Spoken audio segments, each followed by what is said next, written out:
G'day humans, Chris Stead here. Today, I'm hitting a pool and doing a review of the Aiper S1 Scuba Pro. Let's dive in.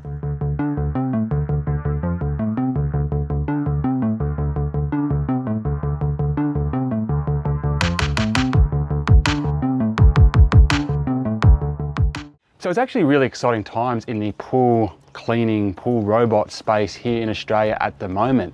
You know, for years we were dealing with really crappy, creepy crawlies, and then we had the robots, but they were kind of tethered, and they were tethered to a control box that you had to have somewhere off pool. But now it's kind of all changing. So the pool you can see behind me I've had for about 9 years, and I started with those creepy crawlies, and they were just horrible. You know, didn't get around half the pool, required so much manual labour, was always in the way. So then I upgraded, I eventually saved up and upgraded to a tethered robot pool cleaner, and it did a really good job. It kept a really clean pool, but that tether was such a weak link, and in my experience, just too much of a weak link. They were just too easy to break, those tethers, and they were just such expensive products. It just barely made it worthwhile. However, now we're seeing wireless robots come into the scene. Now these wireless robots should fix all the problems, right? They're going to have that robot quality experience, but it's no longer tethered. And we're seeing quite a few emerge. So Old Hand Zodiac's in the space with the Free Rider, and I've got that. I'm doing a review of that. So keep an eye on the channel for a review of the Free Rider 1000 IQ, which is coming soon. I've just also received a Beatbot, so I'm going to be doing a review of that as well. Like Dolphin's in the space with a pool robot as well, a wireless pool robot. But here we have the Aiper. Now the Aiper is making a big splash in the Australian market with a whole range of wireless pool robots at a various levels of kind of entry point, from very basic stuff right up to high-end level. Now the S1, or is it the Scuba S1 Pro, is not the top of the line. That's, I think, the N1 Ultra, but it's still kind of considered a bit of a flagship. It's at the top end of what they offer. Now in Australia, that's going to set you back $1,799, and even though that seems like a lot, that's actually pretty reasonable for a pool robot in Australia. As a comparison, the like-minded Zodiac, the Free Rider, that's over $3,000. And even just having a look around, there seems to be a lot of deals on this thing. I've been seeing it I looked online just before I filmed this, and it was $1,469, so a fair bit off. So, you know, there are deals around. You can get this at a pretty decent price, but of course, you know, is it any good? And that's what we're going to find out. Now, before I jump in to the pool, I'll put the robot in the pool and to break down the experience and what it's like to actually use the device. Let's go through the top line specs. Right, so Aiper's already been a big deal in the States for a while, so it's kind of making its big splash in Australia here for the 24-25 season, and no doubt ongoing. There's a lot more models available overseas than you can get here specifically in Australia. But let's focusing in on the Scuba S1 Pro. And look, it can do a 200 meters squared pool, so up to 20 meters long and about 3 meters deep. It's got a whopping battery, a really great battery life of 180 minutes, so you can get up to 3 hours.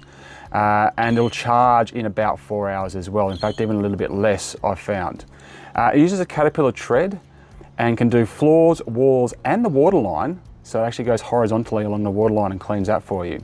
It also has quite a cool mode called the Eco Mode. Now this is where you basically just leave it in your pool for up to 5 days, and during that time it'll clean the pool for about 45 minutes, 3 separate times. So really good for maintenance if you're going away for a week or something like that. Now it's got 2 filters. So it's got that 180 micron basket, which is going to be kind of your primary filter, and then it's got an even tighter 3 micron filter. And as I'll go into, this pool robot does an excellent job with really fine particles. The basket itself is also 5 litres, so decent capacity there. Now it's all app controlled, and we have 4 brushless motors inside, so 2 drive motors and 2 pump motors. There's also 4 PVC brushes and a 4.7 inch suction port. On top of that, you'll also get 4 infrared sensors, which is going to basically use to avoid objects, identify corners, that kind of thing as well. Okay, well I'm just about to take it for a run. You can see here, got the pool. It's got a bit of clutter in it. It's pretty good, I'd say average conditions. Fair few leaves up in the corner there. Bits of stuff floating around, a lot of dust in the corners. So we'll see how she goes. I have used this a lot of times before now, by the way. But just to give you a before and after. So I'll talk a little about the design. So you can see here the tractor design as opposed to the wheels that you might have seen before. If we have a look underneath, you got your 2 brushes up here, another 2 brushes down here, so front and back. as well as this kind of suction inlet, and you can see this kind of flange around the edge here, which is going to basically, as it runs over leaves, try and get it to come in. But as I'll go into, the fact that it starts kind of on this edge and not all the way over here, I do find it kind of, there's a lot of stuff that runs over which it kind of just misses and then just blasts elsewhere into the pool, which is a bit annoying. Pretty simple controls on top to go through. So you've got just your bottom, your surface. There's one of the modes you have to go through the app. I can't remember which one it is off the top of my head. I think it might be the horizontal wall cleaning. And then to open, it's just a case of lifting that up, and you've got this basket just pops straight out. It's really quite nice actually. It's very different to say what Zodiac does, for example. Quite easy to clean, pretty strong and robust. And got this secondary filter here, so it does a really good job picking up the fine particles, much better than it does with the big particles I've found. And that's, that's that, really. You got it coming up through that hole, and this this does a really good job. You just got to give it, and it's really easy to just pull out and give it a clean. So I really like what they've done with the design there. Very, very simple, kind of sturdy plastics. I have encountered a few times, just get it back in properly. You see the handle goes down like that. This hinge not closing properly. So you can see how it just kind of sits up a little bit there. It's almost like I just need to wiggle it down. Yeah, just sometimes it just sits up like that, see?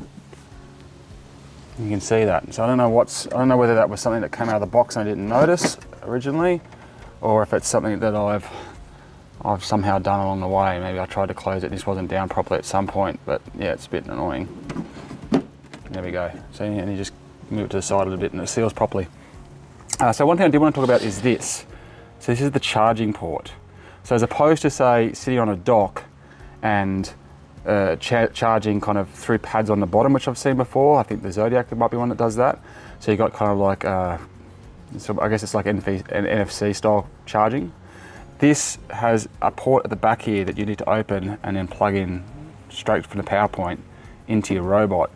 Now, considering this is going into water, this is something that just freaks me out a little bit, because like I'm always petrified that I haven't quite sealed this properly, and that water's going to get in and destroy the thing. It hasn't happened, but I've got a constant fear of that. And also, it means that when you pull it out of the water after you've used it, it's all wet. So you can't, you want to get it perfectly dry really before you want to go then charge it. And it tends to, because it doesn't sit on a dock that kind of angles it and helps it drip dry, it tends to gather water in weird spots, so you don't know there's water in it. Even if you sit in the sun like I am now, and you grab it and then water pours out of somewhere because it's not sitting on a dock like that. So the lack of a dock might have saved a few dollars, which is definitely a positive, but there are negatives as well. I would like to have seen a charger that just kind of just charges through the machine rather than requiring a port like this, and a little something to sit it on so that it's angled and it can just drip out of the machine, so you don't get those pools of water somewhere. If they were going to charge an extra $400 or $500 for you to have that feature, then I probably wouldn't want it. But yeah, it'd be lovely if you could have both a decent price and that facility.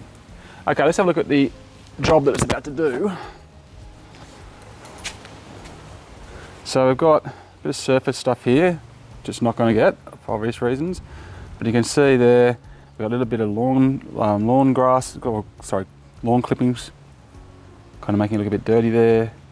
You can see a bit of dust around in the corners. Obviously there's a big patch of leaves here and some more debris on the other side. So what I've been encountering here, and we're going to see if it does it again this time, is that if you drop it in and you don't get it, whatever angle you drop it in on, that's what it drops in on as kind of like it's straight. So if you drop it in perfectly, it'll go up there, turn, come back there, like that, right? But of course, once it hits the water, it's got a mind of its own. And so it might just float slightly that way. And as soon as it does that, it goes up at a different angle, and then it can go back and forth, and then it'll get caught in a corner going like this around in circles. And if you've got things like the steps here, it then throws it for a loop as well in that regard. So definitely I think there's some firmware updates that need to happen with this machine to really get it as optimized as possible. Also, if you've got a pool like I have, where you've got this kind of kids bath shallow area here, which I put in because when I did the pool, the kids were like knee high. Or the bench seat at the back, anything like that, that's going to really affect your ability to use the wall feature, because basically what happens is it comes up and it beaches itself and just sits there spurting water into the air and crying for help. And obviously the horizontal tile thing, which is a great feature as well. So that's just something to consider. So I don't use those features. I tend to just brush my walls down and then keep the robot on the bottom, because otherwise I have to come back every now and again and it's just beached and I have to start again. So that's something that is not the fault of the Aiper Scuba S1 Pro. That is just the reality with pool robots until they can get kind of that proper mapping in there. And by that I mean like the mapping that we see in like robot vacuums, where it like knows where your chair is and it knows where every corner is and your stairs are and all that kind of stuff, and then accommodates. These things do not do that. They don't know where they're going for the most part. All right, let's throw in and see what happens. So I'm going to set this on. There we go, and then I'm going to, oh, it's pretty hard to see, isn't it? See the blue lights come on, I'll get into the shadow. Right, and then I'll put it round to just the bottom because of aforementioned reasons. And then we'll try get it to just go perfectly straight. Let's see what happens. See, I'm petrified already. Did I put that thing in properly? Yeah. See how it's already starting to spin on me? It's very hard to get it to go down in a straight line, although I've done not too bad. Let's see what happens. Just going to take off, or is it going to have a look around? It does this wheelie thing a lot. Now I've spoken to other people, I think it's just getting air out at the moment, but when I first got it, it was doing that all the time, and I did a firmware update and it seemed to stop it, but for that first kind of moment in time, yeah, and then it just takes off in a straight line and starts its U-shape. So I'm obviously not going to stand here and film it for the next 45 minutes, but you should be able to get a pretty good before and after on this. And like I said, I've already used it dozens of times, so I've got plenty of other thoughts to add. Let's see how it goes over that. I actually get to go right over the good spot. You can see how much stuff's come out the back there.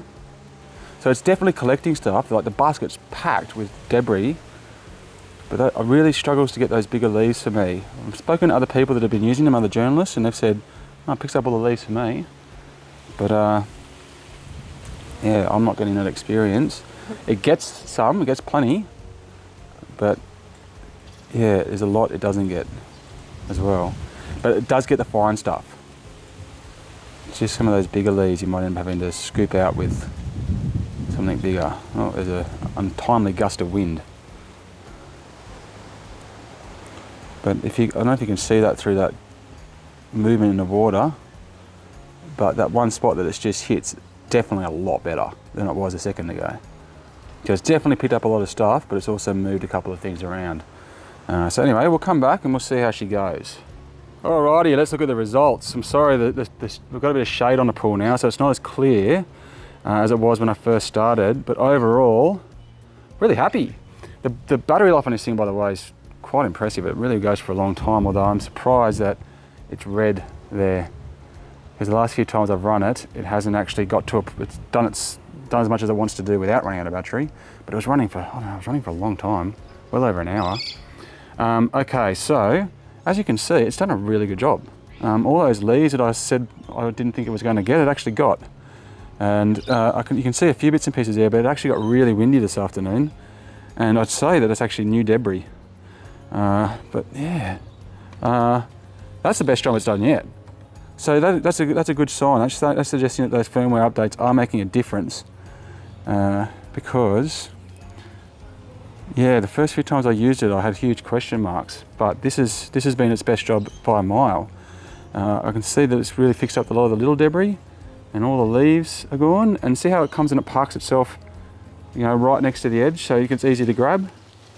I'd love if you could actually just tell it where to go. I'd love it to stop just here, so then I can just reach in and get it, as opposed to getting a hook. But you can see the stairs, which you can't do. I set it not to do that. You can see the dust on there. sand and so forth, gives you an idea of what it's not looking like in there. So yeah, it's a real world test of the Aiper Scuba S1 Pro. I hadn't actually done this pool for at least 2 weeks, I reckon. So there's a fair build up in there. It's done a really good job. I didn't see it get stuck, but I wasn't here for the whole time. I have seen it get stuck in the past. So hopefully those things iron out as well. But yeah, good work, little fella. You've done a good job. Now, pull yourself out and clean yourself. So this is a problem I've noticed a few times. You see all that debris? See all that? Okay, pulling it out of the water, and all this stuff falls out of it, just in the process of getting it up. It's a lot of it has fallen back in the pool, which I'm really not happy about. So that's definitely not cool. So what are my final thoughts then on the Aiper Scuba S1 Pro? And look, you got to take price into a bit of account here, because if you can get it around that $1,500, I think that's a big thing to take into account, because you might be able to get a better job from a pool robot, which is a lot more expensive, but you can still get a really good job out of this. And like I've said, it's really good with fine particles. It's an excellent job, fine particles, algae, that kind of thing, at picking up all that smaller stuff, which is going to be a real pain and that other robots will miss. So it's very good with that. It's got some really interesting modes. The water tile mode on the horizontal water tiles is great. Obviously that eco mode, where it just kind of hangs out in your pool for a week and sorts it out for you, that's also really, really cool. It's a really, really nice feature. The long battery life is excellent, being able to use the app, and it's quite easy to use. So there's a lot going for it. But there's a few things that it really needs to work on, some of which may be fixable by firmware updates. But yeah, too many times for me, the way that it looks at a pool, it doesn't really map it. It doesn't actually know where everything is. Like say a robot vacuum might. That kind of LiDAR mapping stuff doesn't happen. And the pattern it kind of does, can see it gets stuck, and it seems to not be able to work out that it's stuck. It doesn't seem to be able to work out that it's doing the same thing over and over again, and it kind of, you need to get in there and basically bump it around, and even then it doesn't seem to fix it. So it seems to be, if you just drop it in the wrong way, or if it just gets itself into the wrong pattern, it does get stuck. And I have got the latest firmware updates, which I know have fixed this problem for other people, but it hasn't fixed it for me. Some of the modes aren't going to be useful depending on your pool. For example, I can't use the wall, and I can't use the pool, the wall cleaning in my pool, because I've got steps and kind of a kid area at the front there, and it just beaches itself. Same with the water tile. So that's depending on your use case. Some of those modes might not actually be useful. I'm also a little sketchy on the way that it handles its power. The fact that you've kind of got this plug that you need to kind of reseal yourself, as opposed to just potentially just charging almost wirelessly off plates, so you don't have to open and close the actual robot and then put it in and out of water. So that kind of, the system it's got there, I think, you know, could be improved as well in future iterations. But overall, I think you're looking at a pretty solid product here that at its price point is going to do a job for a lot of people and the vast majority of pools, and it's well worth looking at. All right, those are my thoughts on the Aiper Scuba S1 Pro pool robot. Like I said, plenty of other pool robot content on the way, so make sure you keep your eye out for that. Thank you very much for watching. I'm Chris Stead. Until next time, I'll check you later. You.